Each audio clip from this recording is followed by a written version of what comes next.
Shalom, saudara yang dikasihi Tuhan Yesus Kristus.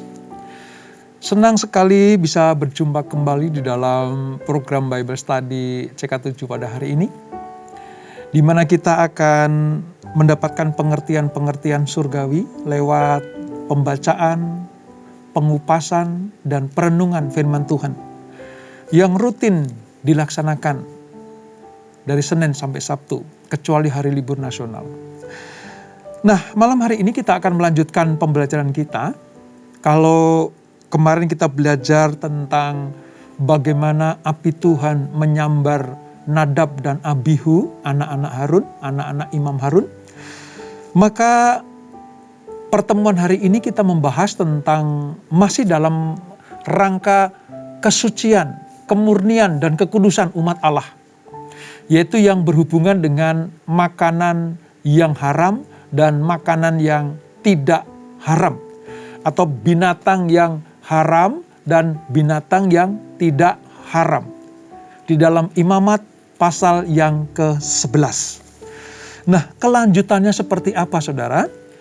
Kita minta Roh Kudus mengurapi kita, membuka mata rohani kita, supaya kita mengerti dengan benar apa yang Tuhan ingin umatnya lakukan, saudara dan saya lakukan, supaya menyenangkan hati Tuhan dan berkenan kepada Dia, sehingga berkatnya melimpah buat kita semuanya. Mari kita hampiri Tuhan, kita datang dengan penuh kerinduan. Biarlah kita seperti sebuah bejana yang siap dibentuk oleh Tuhan. Biar kita seperti bejana yang siap diisi oleh Tuhan. Oleh firman, oleh air hidup, oleh roti hidup itu. Mari kita datang kepada Dia, membawa hidup kita. Ini kami Tuhan, ini kami Yesus, anak-anak-Mu yang haus akan firman-Mu, yang lapar akan kebenaran-Mu. Kau isi bejana kami, penuh melimpah. Terima kasih Tuhan, terima kasih Yesus. Oh. Bagaikan bejana siap dibentuk, demikian hidupku di tangan-Mu. Dengan urapan kuasa Roh-Mu, ku dibaharui selalu.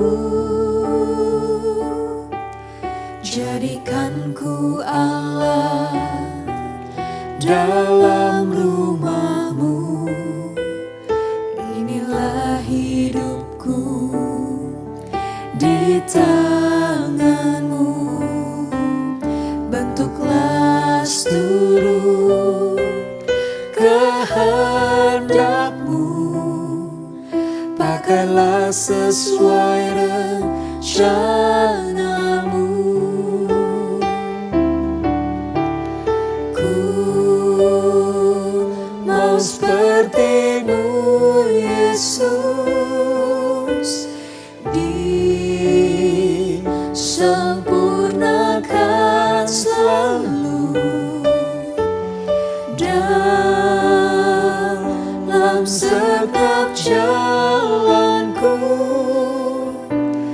memuliakan nama-Mu.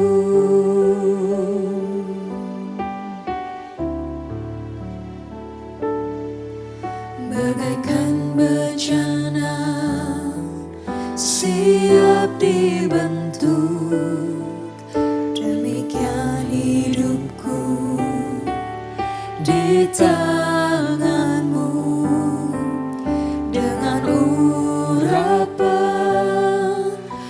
kuasa rohmu, ku dibaharui selalu. Jadikan ku Allah dalam rumahmu, inilah hidupku di tanganmu. Bentuklah seluruh kehendakmu, pakailah sesuai rencanamu.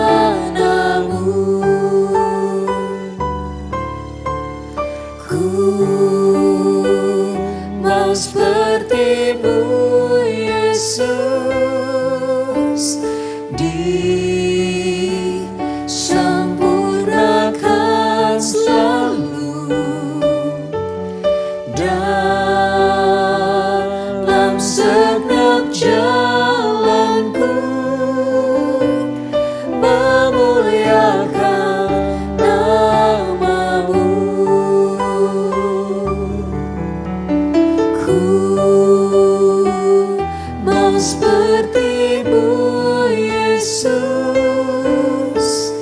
disempurnakan selalu dalam segenap jalanku, memuliakan nama-Mu, memuliakan nama-Mu, memuliakan nama-Mu. Haleluya.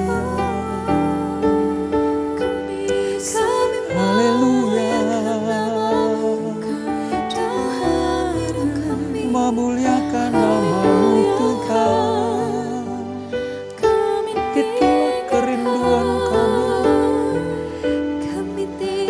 menyenangkan-Mu Yesus. Itulah kerinduan kami, mengagungkan Engkau Tuhan. Itulah kerinduan kami, ya Tuhan. Sebab kami mengasihi Engkau, Engkau Bapa kami, Engkau Raja kami, Engkau Tuhan kami satu-satunya.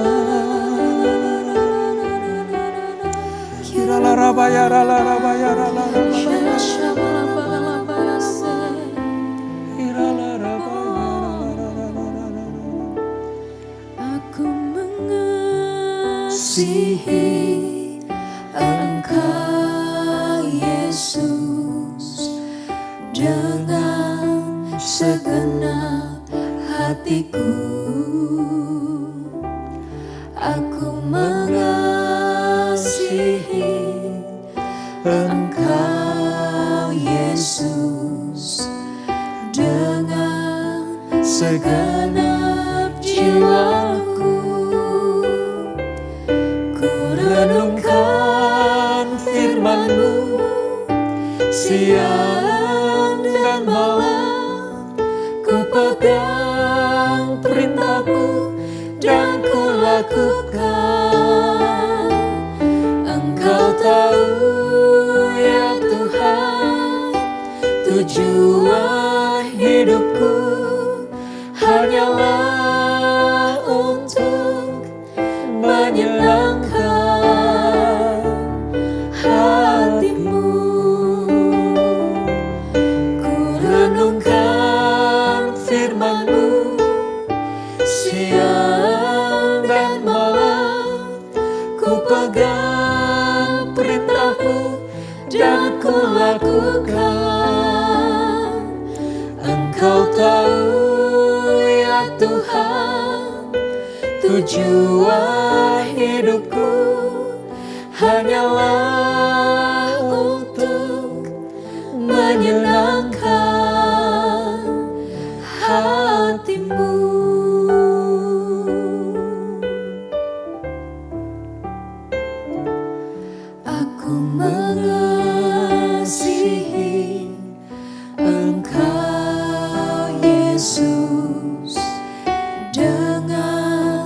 segenap hatiku.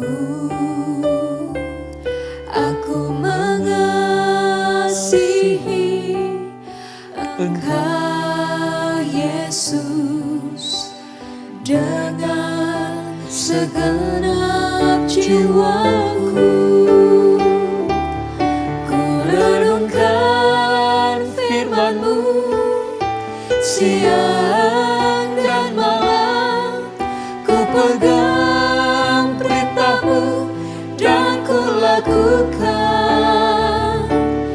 Engkau tahu ya Tuhan, tujuan hidupku hanyalah untuk menyenangkan hati-Mu. Ku renungkan firman-Mu siang dan malam, ku pegang perintah-Mu dan ku lakukan. Engkau tahu ya Tuhan, tujuan hidupku hanyalah untuk menyenangkan hati-Mu. Hanyalah untuk menyenangkan hati-Mu. Hanyalah untuk menyenangkan hati-Mu.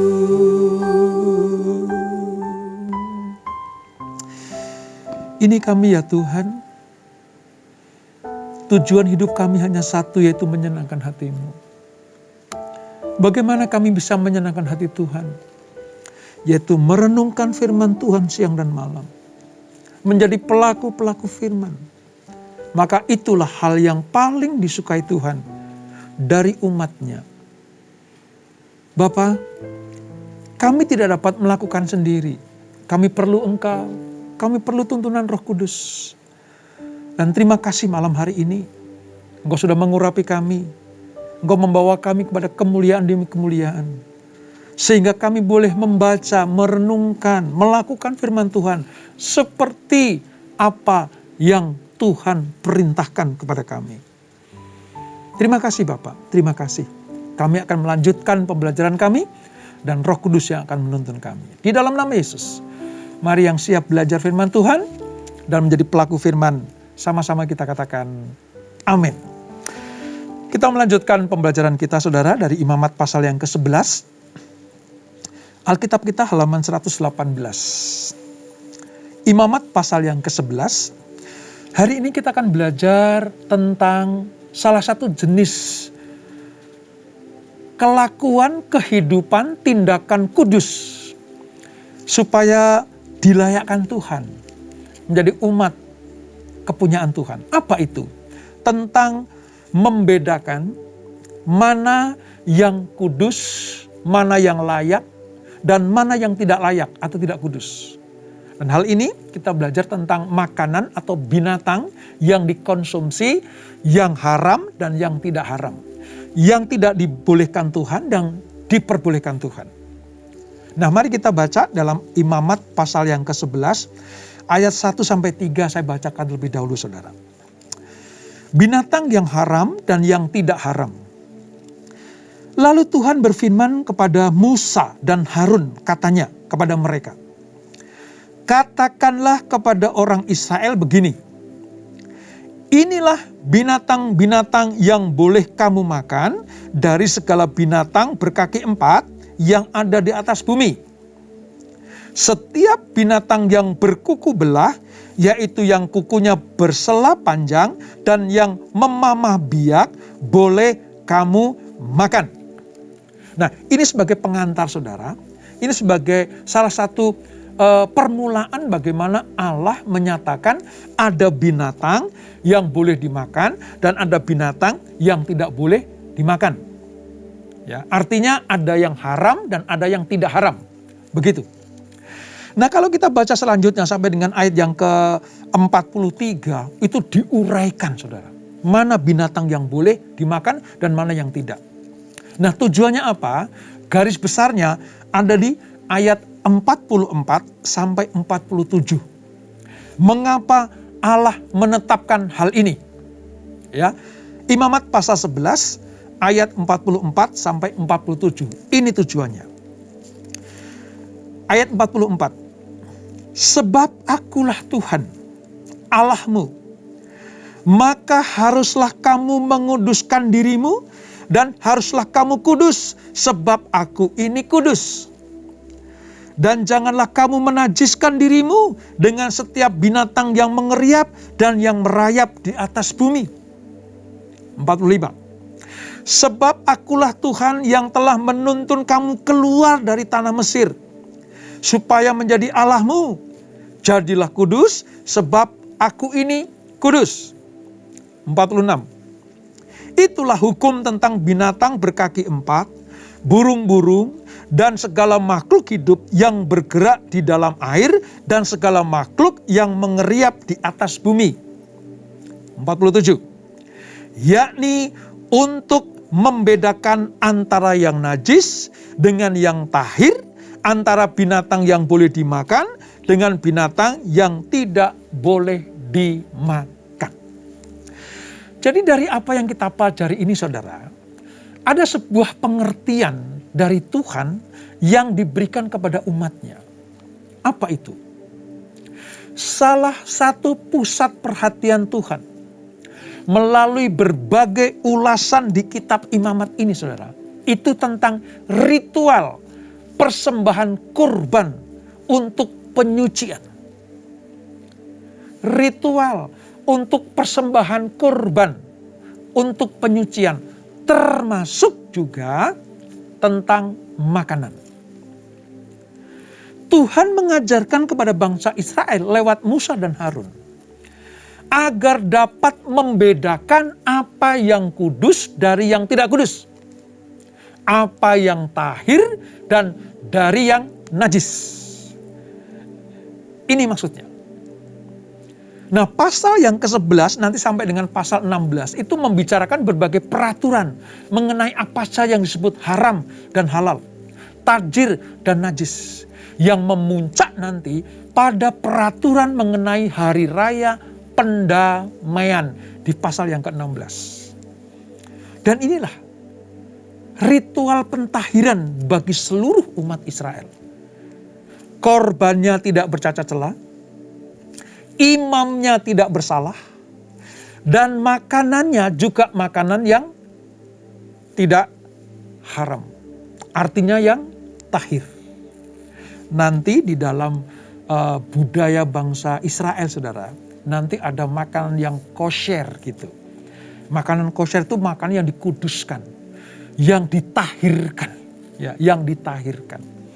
Nah, dari sini kita bisa melihat Allah menetapkan ini yang boleh dimakan, artinya ini yang tahir, dan ini yang tidak boleh dimakan, ini yang haram. Tujuan Tuhan menyatakan ini adalah supaya engkau taat kepadaku dan engkau menjaga hidupmu, supaya engkau berkenan kepadaku dan kudus, sebab aku adalah kudus. Berapa kali tadi disebutkan? Hendaklah kamu kudus sebab aku kudus. Jadilah kudus sebab aku kudus. Ini tujuannya. Termasuk apa, saudara? Makanan. Ya, termasuk makanan. Nah, Tuhan memberikan sebuah pengertian itu. Di ayat yang kedua sampai 23, saudara. Kalau kita baca selanjutnya ya, ayat 2 sampai 23 itu berbicara tentang berbagai binatang haram dan halal. Itu ayat 2 sampai 23.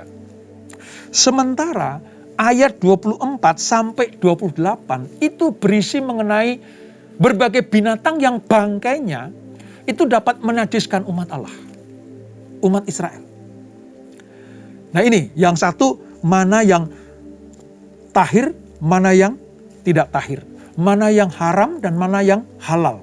Itu ayat 2 sampai 23. Tetapi khusus ayat 24 sampai 28 tentang bangkai binatang yang tidak boleh disentuh. Tidak boleh kena kepada bangsa Israel. Sebab kalau mereka menyentuh atau kena pada binatang itu yang tidak tahir itu, binatang bangkainya yang tidak tahir itu, maka mereka juga najis di hadapan Tuhan. Nah, apa pengertiannya, saudara? Mari kita pelajari. Yang pertama, binatang haram adalah binatang yang memiliki, kalau kita pelajari ya, itu cara hidup yang tidak konsisten dengan alam ini. Apa itu? Misalnya, sejenis binatang amfibi seperti katak yang tinggal di dua dunia, baik di air maupun di darat. Itu disebutkan. Tidak konsisten kehidupannya. Ini tidak boleh dimakan. Pada kitab Imamat ya saudara. Nanti akan saya tunjukkan bagaimana Tuhan mentahirkan semuanya itu. Tetapi kita belajar kitab Imamat dulu. Sebab kita akan tahu nanti kenapa Allah melarang. Kenapa Allah tidak memperbolehkan umat Israel makan atau menyentuh bangkai binatang itu. Jadi yang pertama, binatang haram itulah binatang yang memiliki cara hidup yang tidak konsisten. Karena dia bisa di darat maupun di air. Contohnya katak. Gitu. Ya. Yang kedua, sebagian binatang haram juga membahayakan. Sehingga tidak baik untuk kesehatan manusia. Misalnya apa saudara? Jangan kaget ya. Babi. Bangsa Israel sejak kitab Imamat ini disampaikan, larangan ini disampaikan. Sampai dengan sekarang ini, kalau mereka masuk di dalam jemaat atau mazhab tentang Yudaisme, mereka tidak makan babi, saudara. Mereka tidak makan babi. Kenapa? Karena babi itu makan segalanya. Sehingga apa? Bisa membahayakan. Ya. Entah itu kesehatan, ya, entah itu keselamatan gitu. Ini dinyatakan. Dimakan tidak boleh. Nanti kalau jadi bangkai juga disentuh juga tidak boleh. Ya, sudah bisa bayangkan bangsa Israel sampai sekarang itu yang Yudaisme tidak pernah menyantap babi, tidak pernah menyentuh bangkai binatang yang haram itu. Kan ini tertulis saudara. Dan ini yang ditaati oleh bangsa Israel pada waktu itu. Ya. Nah mungkin saudara bertanya, Pak, tapi sekarang boleh tuh makan babi gitu ya. Beberapa kali kita ke tanah perjanjian ya ke Israel ada saudara. Dihidangkan. Tapi kalau mereka masih Israel Yudaisme, apalagi yang ortodok ya, yang kuat, yang sangat radikal itu tidak mungkin, tidak akan menyentuh. Karena bagi mereka akan ikuti apa kata Imamat ini.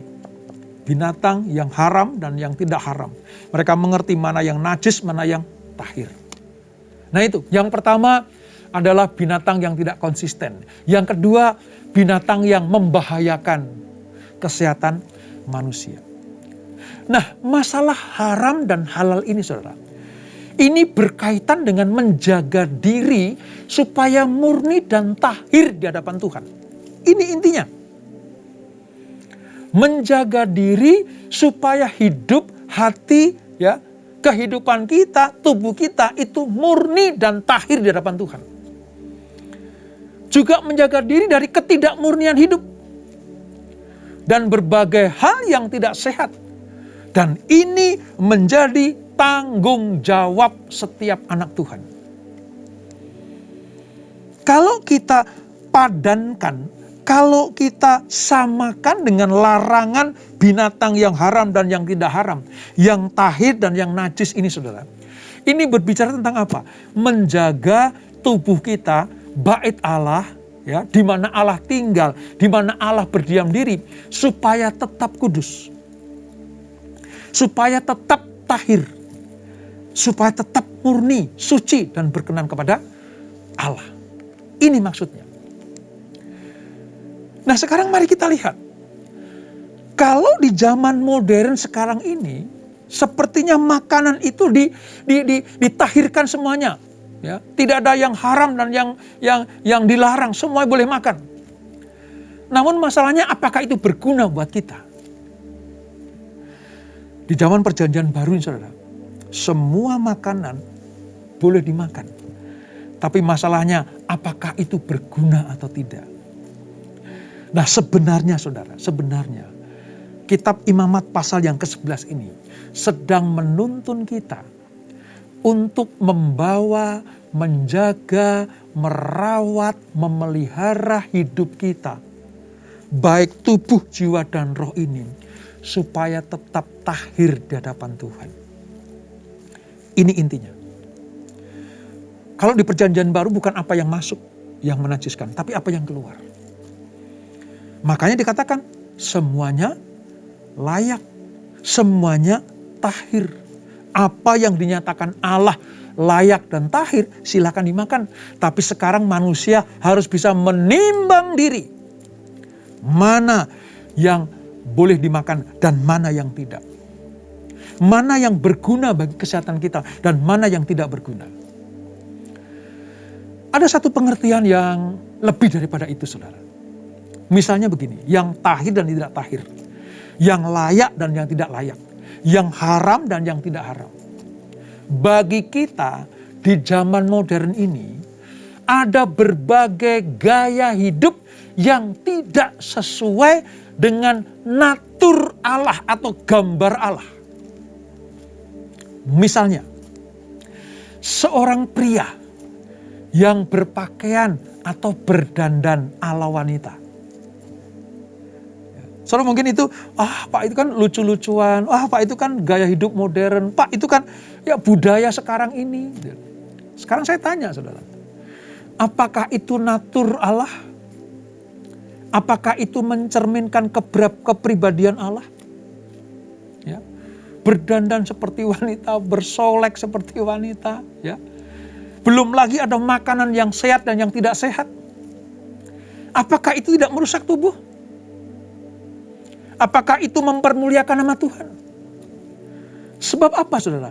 Sebab kita bertanggung jawab untuk menjaga diri.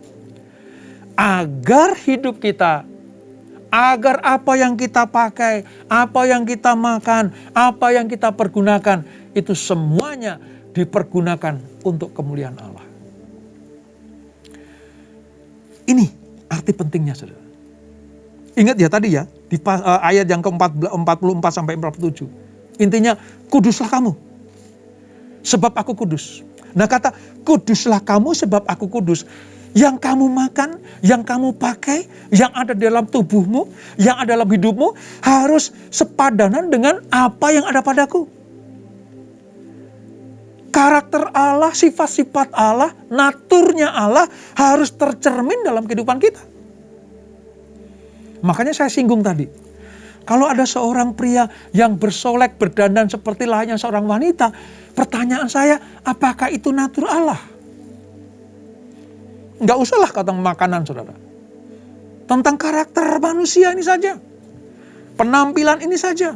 Apakah itu sudah mewakili sifat-sifat Allah? Atau naturnya Allah. Jadi kalau kita berbicara tentang najis dan tidak najis, haram dan yang tidak haram, itu sebenarnya lebih luas lagi tentang kehidupan kita yang kita jaga tetap kudus dan berkenan kepada Allah.